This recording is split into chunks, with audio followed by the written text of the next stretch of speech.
আমি সেই ধর্মকে ভালোবাসি যে ধর্ম মানবিকতার কথা বলে। আমি সে ধর্মকে ভালোবাসি না যে জিহাদির হয়ে ধর্মের নামে দাঙ্গা করে আমার ঘরের মন্দিরে ঠাকুরটাকে তুলে নিয়ে রাস্তায় ফেলে দেয়। আমি ওসব ভালোবাসি না। একটা নাম নিয়ে তুমি, আমি রামনবমী করবো, তা রহিমরা যদি দোয়া চায় তোমার কি অসুবিধা আছে? তোমার আপত্তিটা কোথায়? তুমি রোজ বেগুন কাটছো, তাতে অন্যায় হচ্ছে না।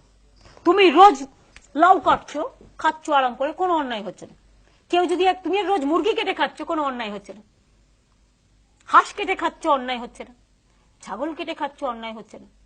দলিতরা খায় ভাই, গোমাংস খায় ওরা, সেটা গরু মানে গাই নয়।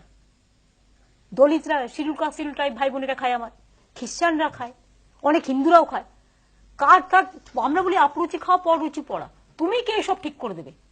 আমি এই রাজনীতি করতে রাজি নই। আমরা বড় হয়েছি মোরা একই বৃন্তে দুটো কুসুম নজরুলের কবিতা পড়তে পড়তে। আমি কি করে এগুলো ভুলে যাব?